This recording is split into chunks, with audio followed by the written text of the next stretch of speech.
Thank you. Thank you so much. Good morning.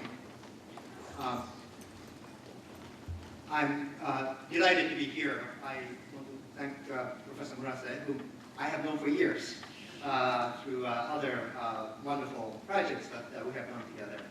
And I'm just so delighted to be invited to such a special workshop. I was telling Professor Murase after his talk that I was very struck by something that he said at the end, and I have spoken to other people about this, and most of you agree. And the idea he put forth, really, the problem for us, for all of us, assignment for us to think about is the notion of creativity exactly in the way that he framed it.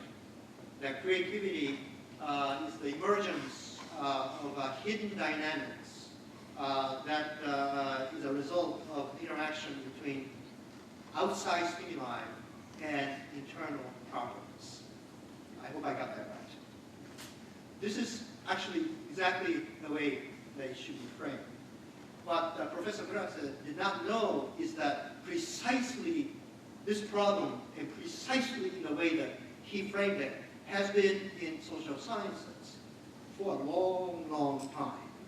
You can go back to Plato, and he was musing about problems of human nature precisely in these terms. And precisely because of the way that it's been formulated, just the way we formulate it, and just the way that people like Plato and others have formulated it, it has led to debates, and sometimes debates that are quite debates with rigor and vigor in our fields. And the debate often takes the form, we saw a little bit of it here, of the nature of the internal properties. And there are two questions about those internal properties. One, are there internal properties? Second, are the internal properties sacrosanct and unalterable in the face of external stimuli? I'm not as conversant in the latter question, although I have spoken to a number of people here who have given me wonderful examples where outside stimuli apparently can change internal properties in quite dramatic ways. I guess evolution is one of those. But in linguistics, we can't really talk about evolution in such convincing ways because human linguistic behavior doesn't get fossilized like rocks.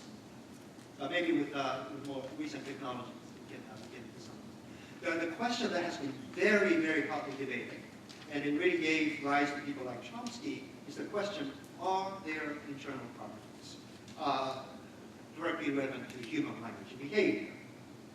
And this is a debate that has been going on at least for 100 years in social and human sciences. And predictably, there's been two schools of thought, somewhat in sequence, but until the 1950s, the thought was that there are no real internal properties that we can, or we should talk about with regard to human behavior, including linguistic behavior, and that everything is due to external stimuli, behaviorism in social science. And this was very powerful. So people like B.F. Skinner at Harvard had a very important chair at Harvard and had many, many students. But as a counterpoint to that view, people such as Chomsky and others appeared on the scene and said, sure, external stimuli have a way to form much of what we are, but that in itself cannot explain everything. That in itself cannot explain everything. That in order to really, really understand who we are as human beings, to get to the root of human nature, and human language is one of them, that we need to postulate that there are some internal properties common to human beings. and possibly unique to human language. Although that is up for debate. But we believe that there are some very minimal internal properties that account for human linguistic behavior in its core. And the way it has developed since the 1950s up until literally today is that we began with a very rich set of internal properties in the 50s and 60s. And in the 80s, it really occurred to us that because of the richness of the internal properties that we're allowing, we were not really explaining anything. The richness of the internal properties simply allowed us to describe the problems that we were trying to solve. It's a very typical problem. And so starting in the late 1980s, effort has been made to really minimize assumptions about internal properties we have that lead to human linguistic behavior. And when I say human linguistic behavior, as I will go more into detail, I'm talking about very technical behavior having to do with how human expressions are constructed in a formal sense. And I'll show you what I mean by that. Lots of different ways in which one does linguistics, but this is the way that we have done it. Okay. So in order to get started with my talk, I decided to talk about something that gives me a different point of entry for telling you about what I think is human language. What is it that we have when we say that we have human language? We all have it. You know, one of us amazing, puzzling, stunning facts about human language is that every human being, with few exceptions that you could explain by other reasons, every human being has human language. And as far as we can tell, within a community of speakers of a particular language, the knowledge is reasonably uniform so that you can actually use it to do things among the members of the community.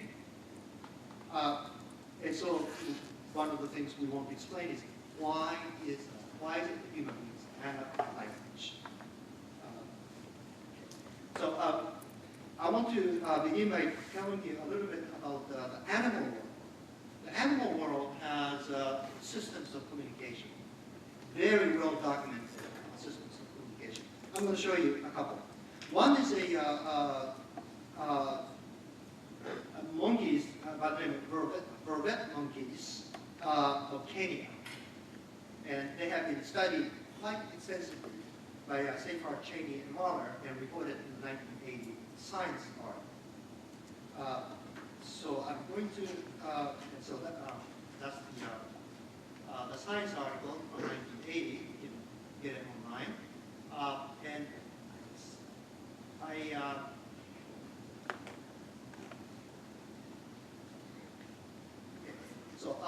this is the vervet monkey vocalization. This is Mark Hauser's website. Mark Hauser is a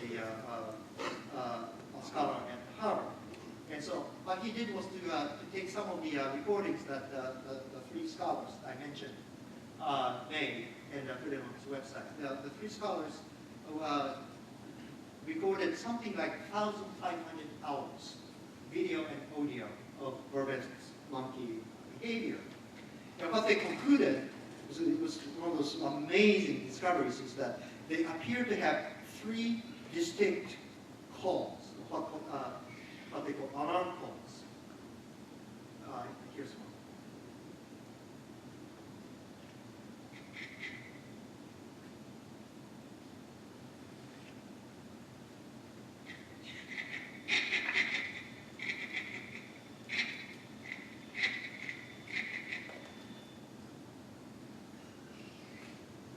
Remember that. It's a life and death situation, as you see in a second. Here's a second one.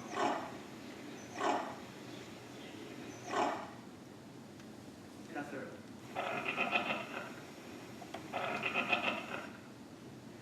these are the three alarm calls that three scientists back in 1980 or earlier, the Journal Science Journal 1980 reported as the three distinct alarm calls that they identified after 1,500 hours of recording. And they also recorded behavior to go. And so this is the alarm call. When one of the members see an eagle approaching. And this is the alarm call. When one of the monkeys sees a snake, and not just any snake, a python approaching. And what you saw here,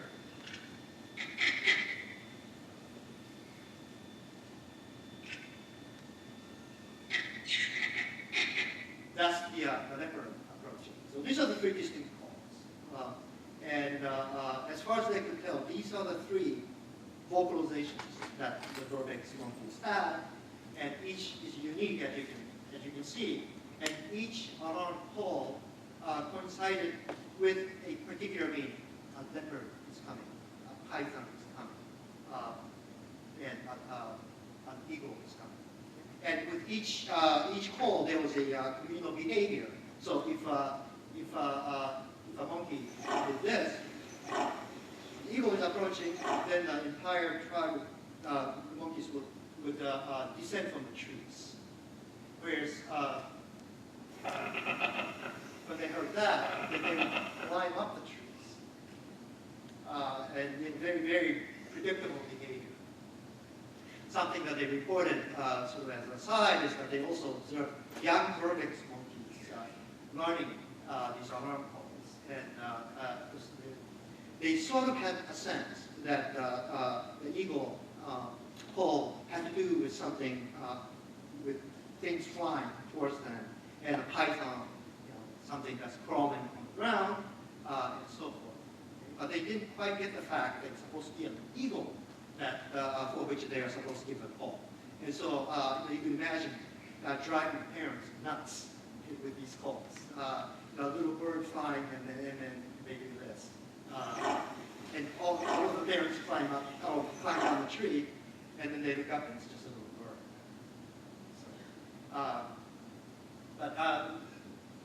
So, there's this clear one-to-one relationship between the symbol, the vocalization, and the sound.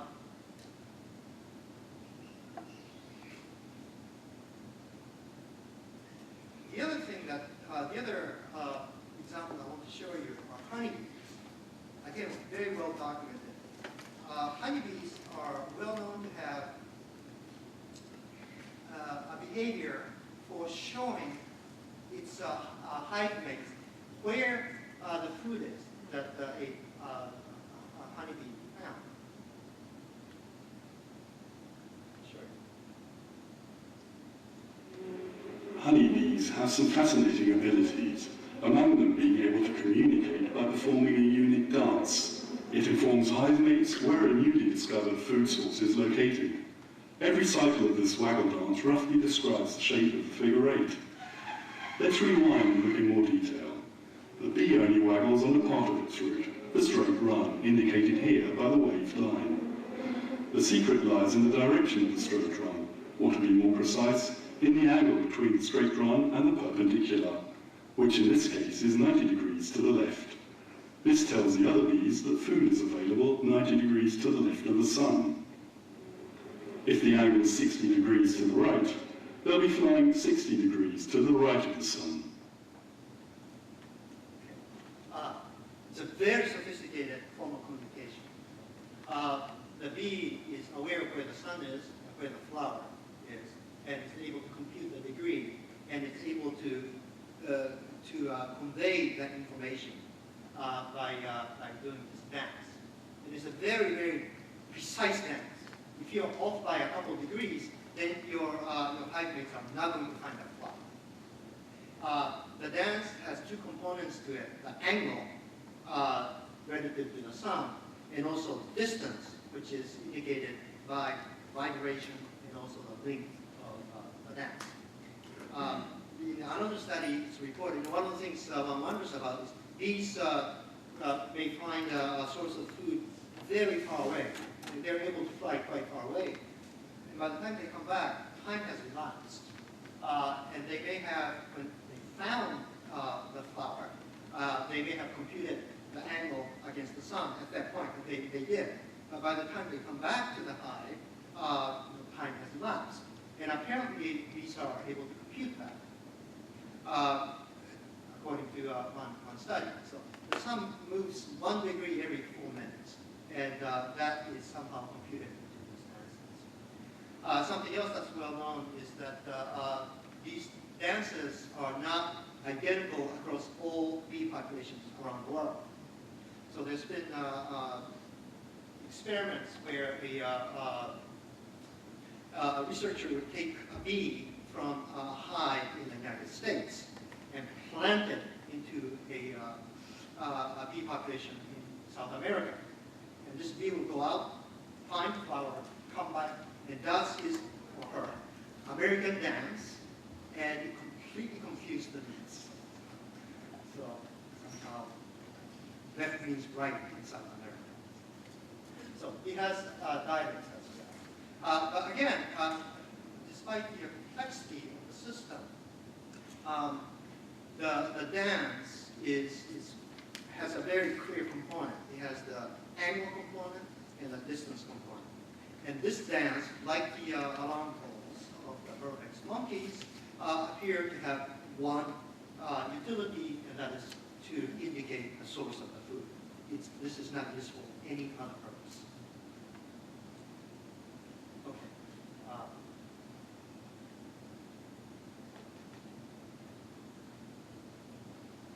Okay, so just to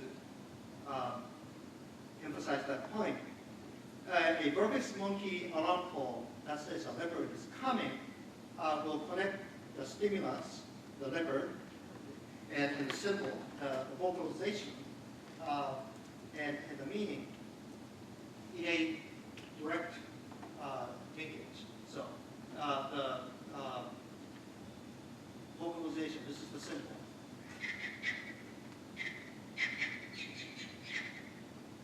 Directly connects it to the meaning that a leopard is coming. That vocalization has no other usage. And this is true, as far as we can tell, with even the most complex systems that we find. And we certainly don't know everything. But we think that a unique property of the communication system in the animal world, including bees, is that you have a symbol. And a symbol is a random abstract entity like the vocalization attached to a meaning like leopard. It's always a one-to-one connection. Always a one-to-one connection. It's like a word. A word that only means one thing. So compare that to human language. Now I'm going to start talking about human language. So human language, like the animal communication system, connects some vocalization sounds and some meaning. But the question is that relation, the connection between sound and meaning direct, straight, solid line, like in the Vertex monkeys and also the bees, or is it somehow less direct, and that there's something that mediates this relationship, this connection between sound and meaning? And for those of us who believe that there are internal properties relevant to human language, whether or not it's dedicated to human language, or maybe it's not dedicated to human language, but the human behavior that we observe, we believe that connects sound and meaning is mediated by something, so that sound and meaning is not a direct linkage. There's something going on inside this thing here that is making this connection possible, and in a way that is not direct, like we find in the animal. So what is inside this box? What is the internal property? It's being observed for for centuries that a defining property of human language is that it's potentially infinite. Say potentially infinite is in fact infinite. A number of people you've heard about have made this observation. People like Galileo, Descartes, Humboldt, and others, that it's potentially infinite. Now I'll tell you exactly what that means. I'm going to be depending a lot on this science article by Hauser, Chomsky, Macaulay, and Fitch. Hauser and Fitch are at Harvard. We saw Hauser's website with the Harvard exponents. This is a wonderful article, very readable. It was written for non-linguists. So and it's very, very extensive. And so I'm going to be drawing from this article as well as some work from my home for the remaining of the paper. Potentially infinite. If this is true, if we can prove this, then right away we can show that the human language, because of this infinite property, is different, fundamentally different from the animal world, where the animal world communication system is clearly definite, clearly not infinite. That it's very narrow in its usage. One symbol, one meaning, and the symbols are limited in number. 3, maybe 4, 5, maybe even 100, okay? But limited. The human language is limited. So let me give you 2 simple ways in which we can show the human language is limitless. A limitless one is the length of expression. So, imagine trying to produce the longest sentence in the world. So, here's my attempt at that. John thinks that Mary believes that her son said that Bob thought that the professor will hand out the physics one. It's a very long sentence. You probably don't want to use such a long sentence in a conversation.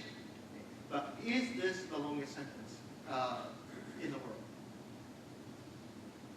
No. You can always make it longer. You can always make it longer. You can make it longer by putting something in front of it. He thinks that John thinks that Mary thinks. Or you can simply say, Mark. You can always trump what someone will tell you is the longest sentence in the world with something that's longer. So, there is no longest sentence.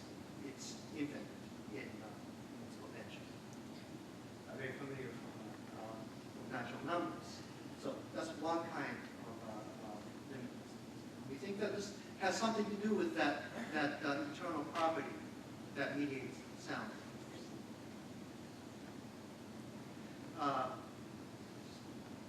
The other kind of limitlessness is the combinations that are possible. So here are 1, 2, 3, 4, 5, 6 words that boy will show up film. And using these 6 words, how many sentences, let's say without repeating a word within the same sentence, which is very artificial because we use the same word in the same sentence all the time. But just to make it even harder, how many sentences, how many combinations can we produce out of these 6 words? I did this with my undergraduate linguistics class last week, and they came up with many more sentences than I was able to think of on the spot. Now here's something. That boy will show a film. A boy will show that film.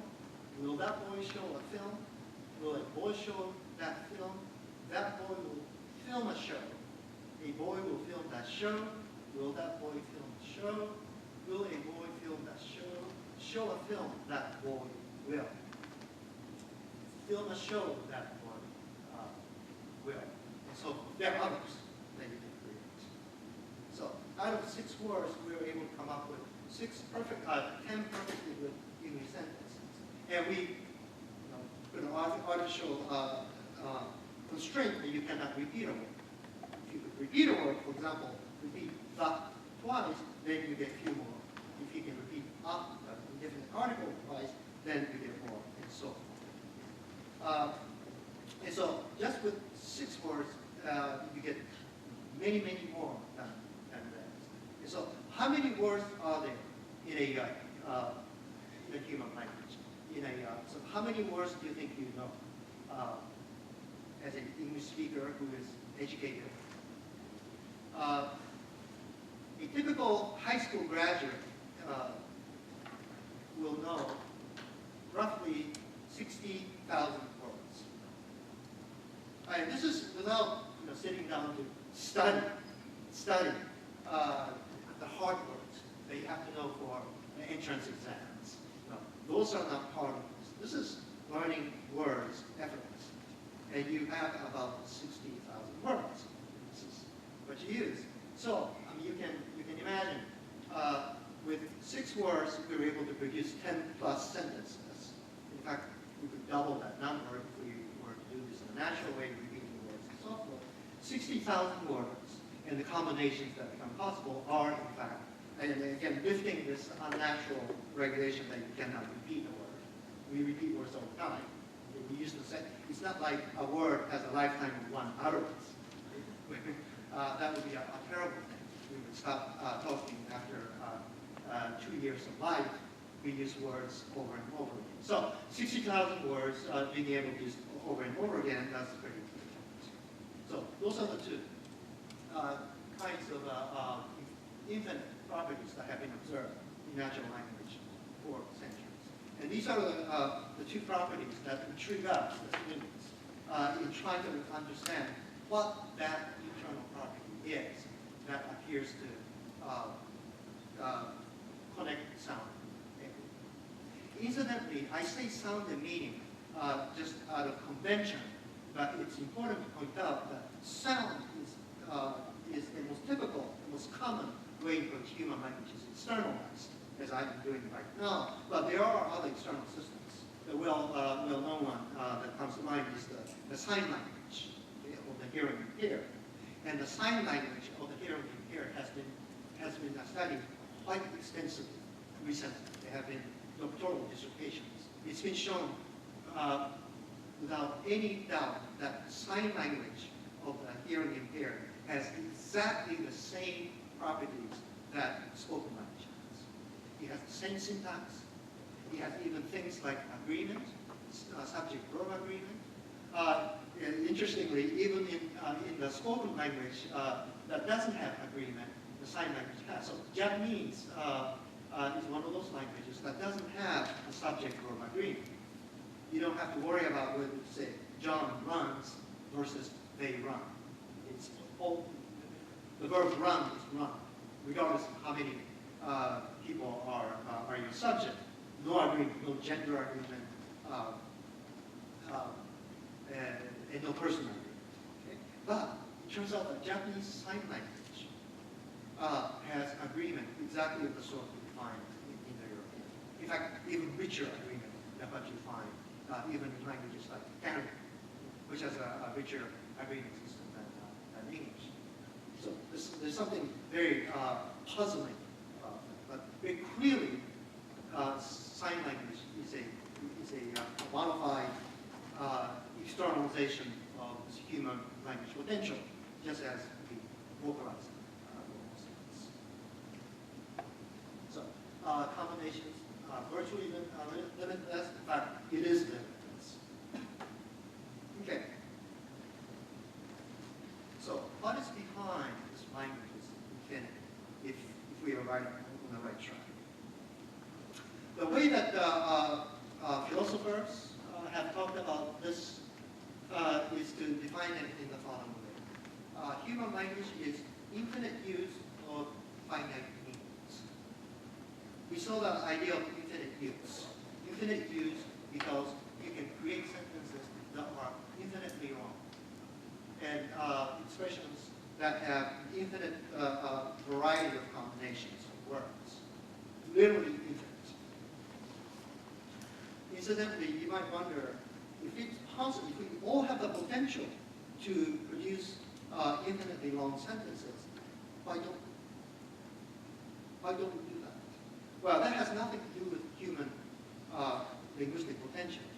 It has things to do with social etiquette, memory limitation, lung capacity, things very much external to the linguistic system. The linguistic system itself has the potential to give you the infinite. Right? So, just to cut to the chase at this point, the idea of creativity in terms of a human linguistic system, the creativity that we find in the human linguistic system is very clear. It's observed for centuries.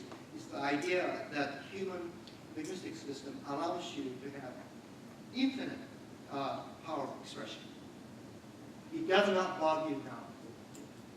You are free to have thoughts, creative thoughts, without getting ever bogged down by human language, because human language itself is capable of infinite expression.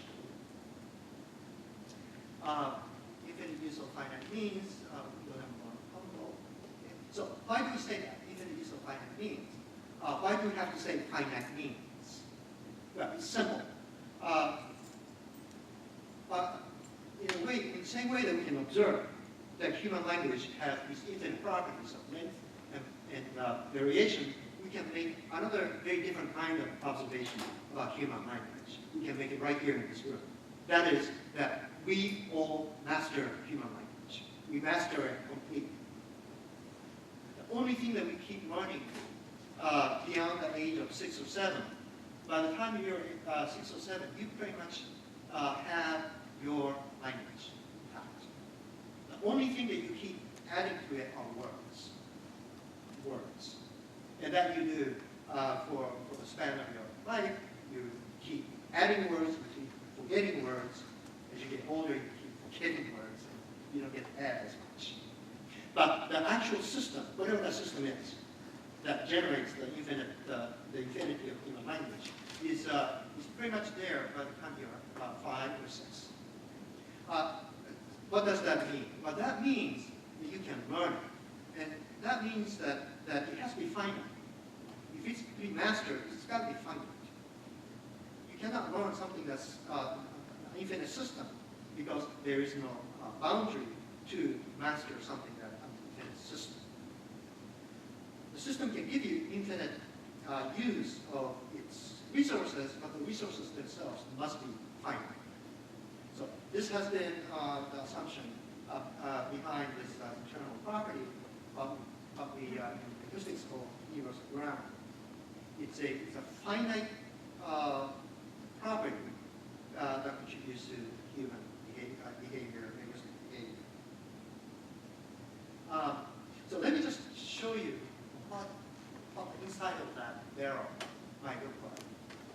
So take a simple example like the 2 big blue cars. Everyone understands that. Every language has expressions like this. The 2 big blue cars.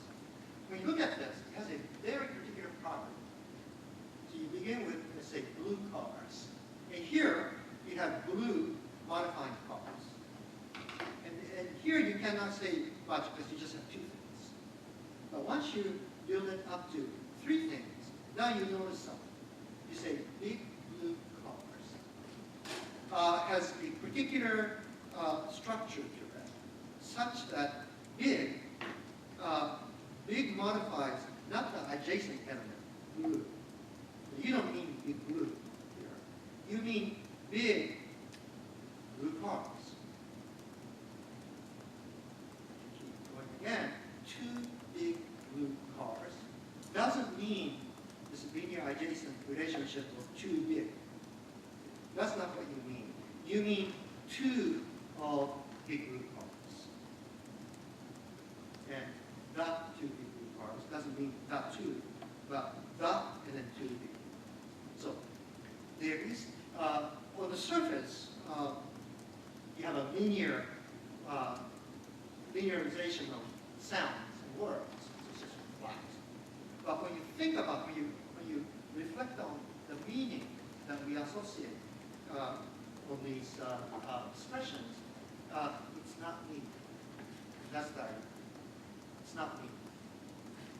And so what's inside that barrel is something that we think is an operation that is recursive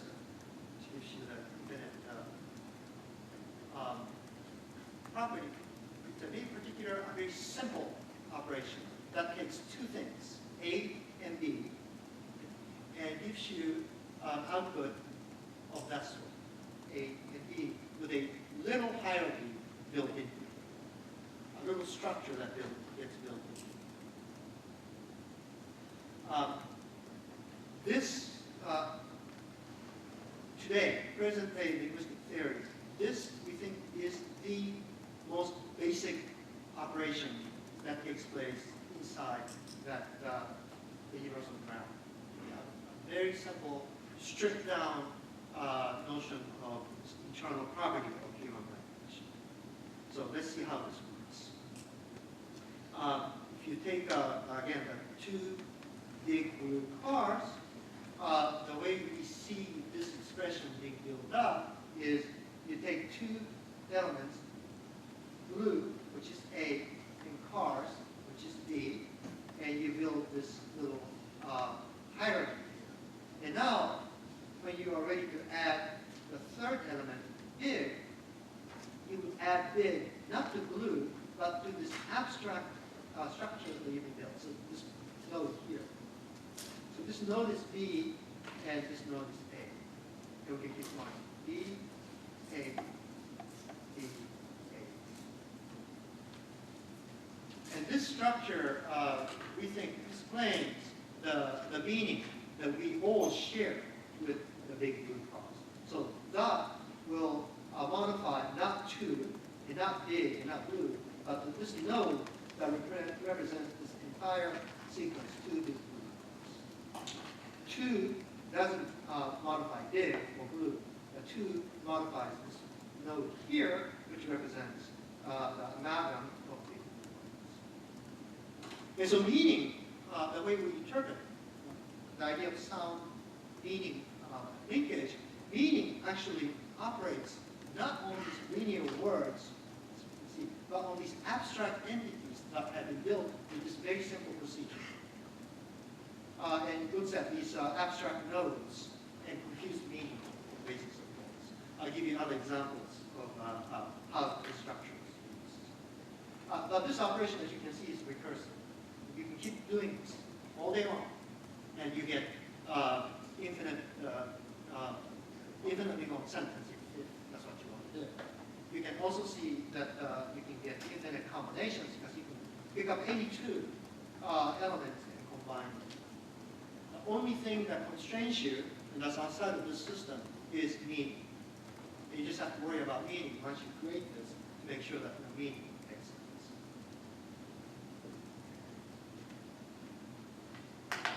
So the source of creativity as far as human language is concerned is the human language generates these binary hierarchical structures for the type of so A and B by combining words and phrases.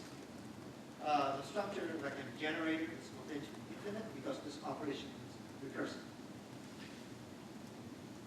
And this leads to creativity of the kind that I talked about, the limitless potential of human expression. So the way that we see human linguistic structure built is exactly like this. It doesn't just go in one direction up. You can build phrases like this, separate from the structure, and then once you build up a big phrase like this, you can plug it into an existing structure of this sort. But from everything that we can tell, empirical studies that we have done, the linguistic system has this binary property. It's always binary. It's very difficult, probably impossible, to find branchings that are tripartite. People have thought that they found such a thing, but on closer examination, it turns out that it's binary. So it's something like John and Mary, which seems like just a perfectly good example of a three-member set. That turns out to not be a three-member set, but when you look at the way they're combined, it's not John and Mary equally like and Mary combined together first. And then that and Mary combines with John. There have been studies that show this is the right way to build up the structure. So human language, for reasons sentences that we don't fully understand appears to have this strictly binary structure. Okay, so we saw that interpreting meaning of a sentence takes advantage of these abstract nodes that are built up by the binary recursive rules. There are other operations in human language that take advantage of this, and then I'll close with this. There are these operations in human language that we call movement operations. So metaphorically speaking, you'll see exactly what it is in just a second. So you can take a sentence like John bought a book. A book, we know, is the object of the verb, the transitive verb, to buy. So it has that meaning. It's not the subject, but the object. In languages like English, there are also sentences like number 2. What did John buy? This what has at least 2 functions. First, it indicates that it's a question. The person who utters this expression is asking of you for some information. And what shows that function by occurring in languages like English at the head of the sentence. So that's one function. But the other function that what has is exactly the same function that a book has. That is that what is the object of what. We know that. In order to understand this question, we have to understand that what is the object of what. And so the way we think about this is that what is really in 2 places. It's here, it's pronounced here. But we also have to interpret it somehow here to understand it's the object of the verb what.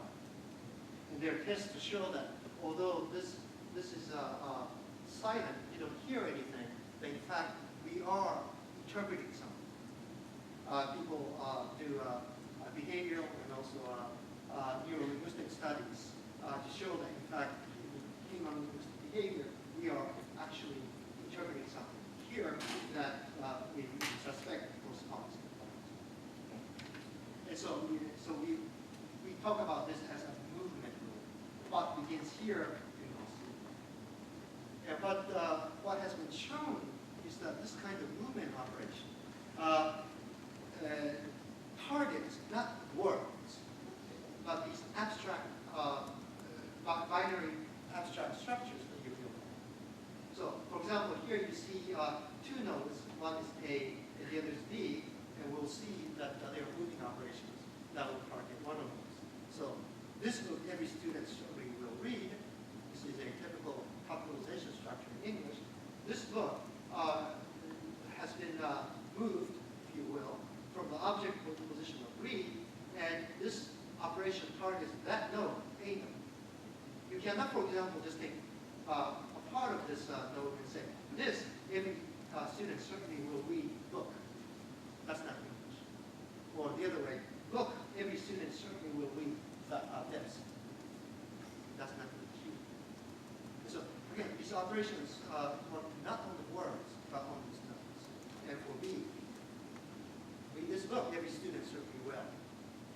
Another example, but now it's targeting B. So, one of the things that we do in linguistics, and what I do, is to look at these kinds of operations in natural language to see if we can identify exactly what the property of these binary structures are. And to confirm, in fact, that these binary structures exist, and to see how the internal property of human language exploits this structure. For example, in creating questions, forming questions exploits. And there are many, many, many other kinds of human expressions where the abstract binary structure is exploited to make the expression. Okay, there are many more things that I really wish I could tell you, but I think I'm almost out of time, so let me just close out by saying that the debate that has been going on in linguistics is very much the debate that Professor Murase set out in his opening remarks. The idea of external stimuli and internal properties. it is well documented that linguistic behavior, whether you believe that there is an internal property like universal grammar or not, you must be exposed to data during a critical period. Maybe up to 7, maybe 10, 8, maybe 12, there's some individual differences. But once you get past the critical period, you're not able to master the language in a way that you can master the first language. And so, as an adult, for most of us, to try to start a foreign language at the age of 45 or something, it's a struggle. In a way that a 3-year-old, or for a 3-year-old, it's not. It's a qualitatively different person. So, external stimuli is critical. And this is true in many modes of human behavior. The question is that external stimuli forming everything that we see about human language, or is it triggering something that is inside, such as what I suggested that we have, an internal property, a universal grammar, a very simple mechanism, but it gets triggered by exposure to it's a debate, and it's not something that will be solved anytime soon. This is one way to look at it. Thank you very much.